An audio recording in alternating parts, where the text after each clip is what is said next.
चलो देखो, तो मैंने कल तुम्हें होमवर्क दिया था कहाँ तक, क्वेश्चन नंबर 11 तक, ठीक है, सॉरी 12 तक, कोई डाउट 12 तक के, ठीक है, 4.5 का 4 पॉइंट एक्सरसाइज के मैंने 12 तक क्वेश्चन दिए थे, कोई डाउट जल्दी से देख लो, है नहीं है, फिर आगे बढ़े, ठीक है। अब आपको एडजॉइंट निकालना आ गया, ठीक, अब जरा हम, ठीक है, कुछ ऐसे क्वेश्चन कर लेते हैं, ठीक है। पहले मैं तुम्हें एक थ्योरम प्रूव करा देता हूँ, ठीक है, वो थ्योरम कौन सी है, ठीक है, A into adjoint A equals to A into adjoint A equals to adjoint A into, ठीक है, adjoint A into A equals to determinant A into I, ठीक है भाई। ये हमारी है कंडीशन इज दैट की ए एक, ठीक है, क्या है, स्क्वायर मैट्रिक्स ऑफ ऑर्डर है, ठीक है, A is a square matrix of order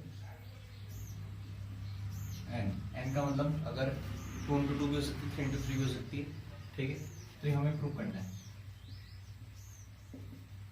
prove that करना है, और ये गिवन है, ठीक है। तुम्हारी एनसीईआरटी के हिसाब से ये थ्योरम 1 है, ठीक है, पेज नंबर 127, ठीक है। और आई का ऑर्डर भी वही होगा जो एक ऑर्डर है, ठीक है, एक ऑर्डर अगर एन है तो आई का ऑर्डर भी एन है, ठीक। अब ये प्रूव करना है, ठीक है, वैसे अभी तक आया नहीं प्रूव करने के लिए, लेकिन आ सकता है, ठीक, क्योंकि इसके आगे एक और थ्योरम है वो आ रखी कई बार प्रूव करने के लिए, ठीक है, बहुत आसान है, ठीक है, ज्यादा डिफिकल्ट है नहीं। तो हम करेंगे क्या, सॉल्यूशन इसका, ठीक, ए कोई मैट्रिक्स मान लेते हैं, ठीक है, तो ए मैट्रिक्स क्या मानी मैंने, ठीक है, और मानी मैंने 3 into 3 की, 2 into 2 में तो आसानी से प्रूव हो जाएगा, अगर 3 into 3 में प्रूव हो जाएगा तो 2 into 2 तो तुम खुद ही कर लोगे, ठीक है। तो A11 A12 A13, ठीक है, A21 A22 A23, ठीक है, A31 A32 और A33, ठीक है।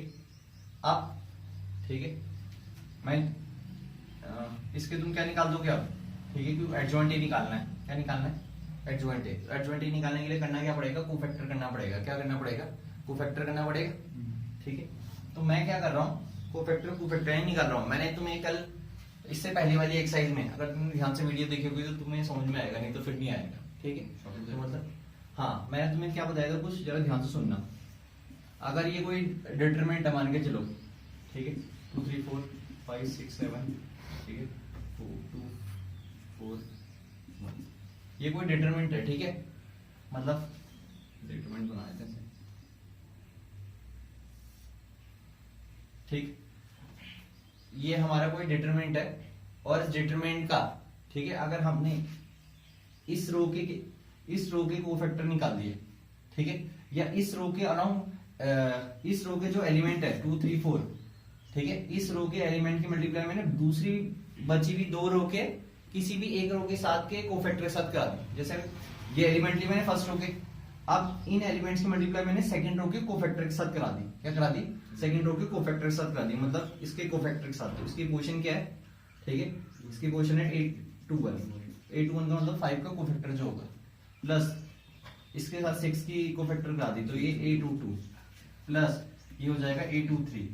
तो अगर ऐसा होगा ना कि किसी रो के एलिमेंट मैंने बाकी दूसरी रो के कोफैक्टर के साथ मल्टीप्लाई कर दिया, तो इसका आंसर हमेशा कितना होता है, 0, बताया था, ठीक है। तो ये बहुत इंपॉर्टेंट है, इसमें यूज होगा। ऐसी अगर एक कॉलम ले लिया तुमने, एक कॉलम के एलिमेंट ले लिए, एक कॉलम के एलिमेंट ले लिए, जैसे हमने ले लिया ये वाला 252, ठीक है। अब इस कॉलम के एलिमेंट की मल्टीप्लाई मैंने बाकी बचे हुए किसी भी कॉलम के कोफैक्टर के साथ करा दी, तो भी क्या होगा, 0, ठीक है।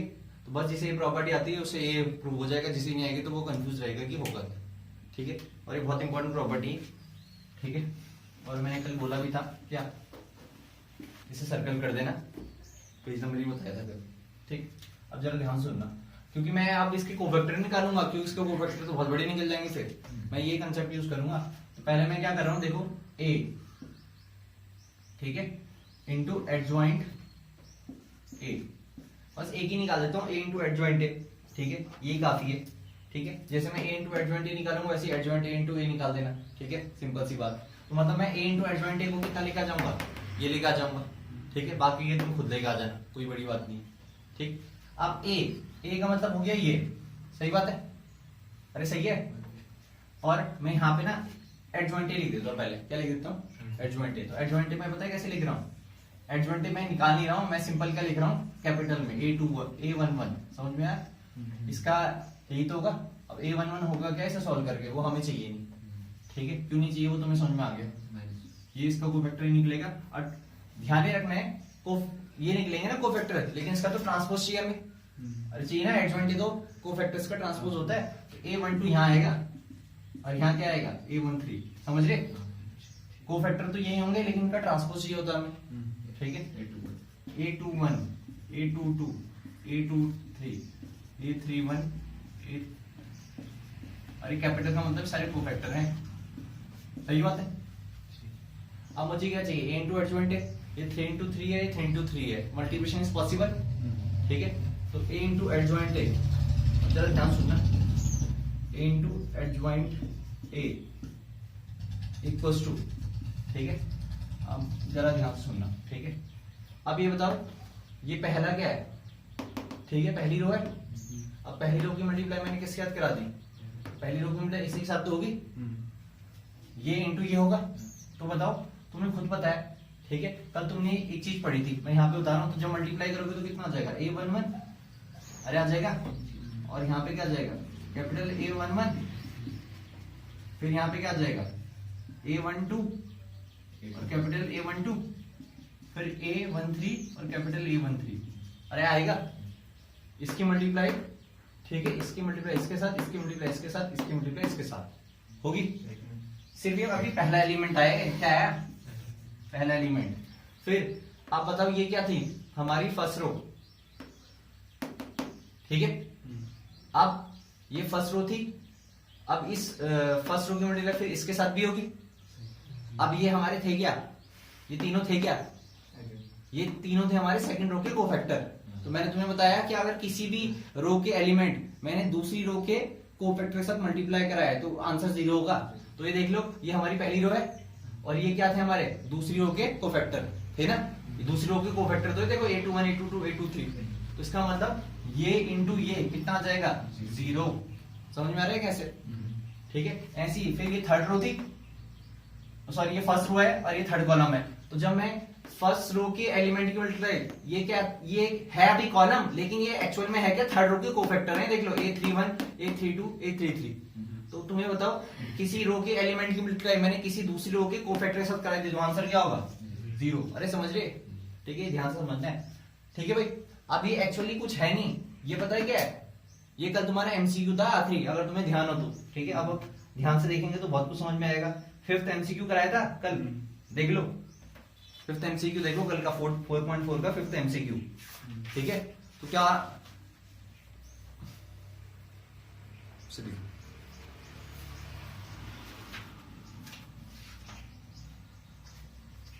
4.4 का 5th MCQ, ठीक है। तो आंसर देखो इसका क्या था, ठीक है, A11, A12, A13, ऐसी पूरा एग्जैक्टली यही था ना, ठीक है। तो बताओ, जब मैं इसका, अभी तो मैट्रिक्स है, जब मैं इसका डिटरमिनेंट निकालूंगा तो यहाँ पे भी डिटरमिनेंट का साइन लग जाएगा, तो बिल्कुल कौन सा ऑप्शन आ जाएगा फिर D। तो D ऑप्शन था क्या, A11, कैपिटल A11 फिर स्मॉल A21 था, तो बिल्कुल यही आ गया था नहीं, इसका मतलब है क्या, ठीक है। तो मैं अगर बगल में लिखना चाहूँ ना, ठीक है, तो इस पूरे की जगह मैं लिख सकता हूँ डिटरमिनेंट A, क्या लिख सकता हूँ, अरे लिख सकता हूँ डिटरमिनेंट A, यही तो होगा। अब इसे एक्सपेंड करो, मान के चलो, लो डिटरमिनेंट इधर भी लगा दिया और डिटरमिनेंट इधर भी लगा दिया, तो इसे एक्सपेंड करेंगे तो कितना हो जाएगा A11, फिर ये पूरा क्या होता है A11, फिर प्लस, ठीक है, A12, फिर A12 प्लस A13 और A13, ठीक है। और जो यहाँ पे वैसे माइनस आता था ना कोफैक्टर का, वो इसके अंदर है अभी, ठीक है, समझ रहे। तो ये हमारा बिल्कुल क्या गया, डिटरमिनेंट है, समझ में आया कैसे, यहाँ पे डिटरमिनेंट लगा दिया, यहाँ पे डिटरमिनेंट, एक्सपेंड करके ये आएगा। यहाँ पे कैपिटल में कोफैक्टर है, स्मॉल में एलिमेंट्स है, तो मतलब मैं यहाँ पे लिख सकता हूँ, ठीक है। तो यहाँ पे आ गया 0, सेम ऐसी अब सेकंड रो पे आ जाओ, तो सेकंड रो को मल्टीप्लाई मैंने किसके साथ करी, फर्स्ट कॉलम के साथ, तो ये सेकंड रो के एलिमेंट है और ये किसके कोफैक्टर है, फर्स्ट रो के, तो ये भी क्या आ जाएगा 0। ये सेकंड रो है, ठीक है, और ये सेकंड कॉलम है, तो ये तो A21 A21 A22 A22 A23 A23, तो इसमें भी ये आ जाएगा डिटरमिनेंट है। समझ रहे कैसे? अरे कोई कंफ्यूजन है तो पूछ है ना, नहीं तो तुम कंफ्यूजन में जियोगे फिर आखिरी तक, ठीक है। फिर ऐसी सेकंड रो के एलिमेंट मैंने थर्ड कॉलम सर्च कराई, तो ये सेकंड रो के एलिमेंट है और ये किसके कोफैक्टर है, थर्ड रो के कोफैक्टर से। तो अगर किसी रो की मल्टीप्लाई में किसी दूसरी रो के कोफैक्टर के साथ कराता हूं तो उनका मल्टीप्लिकेशन होता है 0, समझ गए। फिर ऐसी करके थर्ड रो, ये थर्ड रो के एलिमेंट है और ये किसके कोफैक्टर है, फर्स्ट रो के, तो ये 0 आ गया। फिर ये थर्ड रो की मल्टीप्लाई इसके साथ होगी, तो ये थर्ड रो के एलिमेंट है और ये सेकंड रो के कोफैक्टर है, तो ये भी 0। अब ये थर्ड रो के एलिमेंट है और ये थर्ड रो के कोफैक्टर है, तो ये आ जाएगा डिटरमिनेंट है, ठीक है। और कल वाली वीडियो देखना तब जाके ज्यादा समझ में आएगा, ये तो फिर समझ में नहीं आएगा, ठीक है भाई। अब हमें लाना क्या था, कुछ ऐसी तो लाना था हमें, यहीं से, ठीक है, बस ठीक है। अब हो गया क्वेश्चन खत्म, A इंटू एडजॉइंट है,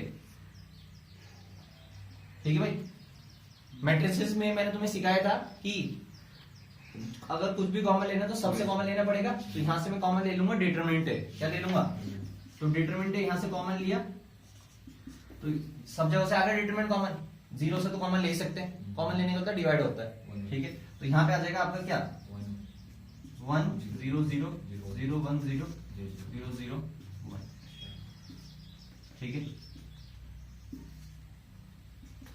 डिटरमिनेंट है, अब इसे मैं लिख सकता हूं I, ठीक है, या I3 भी लिख सकते हो, लेकिन वो ज्यादा, तो A इंटू एडजॉइंट है, A इंटू एडजॉइंट है कितना होगा, डिटरमिनेंट है इंटू I। आप इसको तो इसके बराबर कर दिया, सेम ऐसे ये भी होगा, तो इसे मैं नहीं बता रहा हूँ, वो करने की जरूरत भी नहीं है, ठीक है, बस एक कर दिया तो वही बहुत है। अरे कर लोगे दूसरा भी तो ऐसे ही होगा, ठीक है। तो ये मैंने प्रूव करा दिया तुम्हें कि कैसे होता है, ठीक है।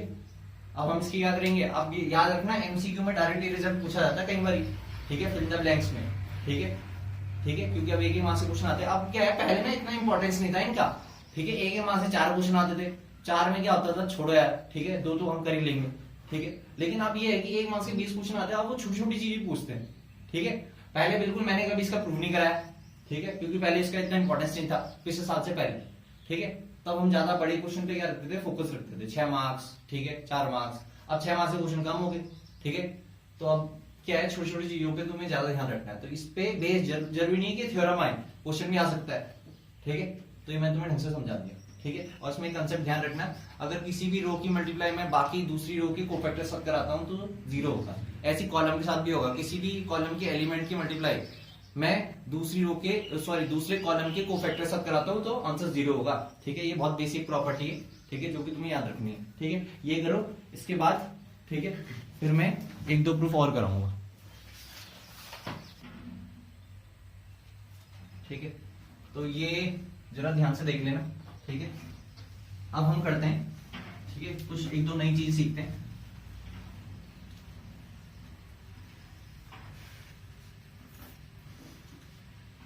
अब अपनी एनसीईआरटी खोलो, एनसीईआरटी में जरूर सर्कल वगैरह करते रहना, क्योंकि बाद में काम आता है, ठीक है। एनसीईआरटी में ये पेज नंबर है 128, पेज नंबर 128 में हमें सिंगुलर मैट्रिक्स बता रही थी, what is singular matrix, definition दे रही थी उसकी सिंगुलर मैट्रिक्स की, ठीक है। तो ये पता होना चाहिए, 1 मार्क्स के क्वेश्चन जनरेट हो जाते हैं सिंगुलर मैट्रिक्स से, प्रूफ नहीं करना हमें इसे, ठीक है। किसी मैट्रिक्स को, किसी स्क्वायर मैट्रिक्स को, स्क्वायर मैट्रिक्स होना जरूरी है, किसी स्क्वायर मैट्रिक्स को हम सिंगुलर मैट्रिक्स तब कहेंगे जब उसका डिटरमिनेंट क्या हो जाएगा 0, क्या 0। अगर किसी स्क्वायर मैट्रिक्स का मैंने डिटरमिनेंट निकाला और डिटरमिनेंट 0 आ गया तो क्या है, सिंगुलर मैट्रिक्स है। अगर हमें शो करना है कि show that this is a singular matrix, और अगर हमें गिवन दे रखा, ज्यादातर चांसेस में आपको गिवन रहता है कि भाई A सिंगुलर मैट्रिक्स है, तो x की वैल्यू निकालो, y की वैल्यू निकालो, तो अगर A सिंगुलर मैट्रिक्स दी रहेगी तो डिटरमिनेंट कितना होगा उसका 0, तो सिंगुलर मैट्रिक्स का डिटरमिनेंट कितना होता है 0, ठीक है। तो मतलब ये 1 मार्क्स में काफी काम आती है, ठीक है भाई। फिर तो मतलब इसका कोई प्रूफ वगैरह नहीं करना, हमें बस इसे याद रखना है, ठीक है। अगला है नॉन सिंगुलर, क्या नॉन सिंगुलर मैट्रिक्स।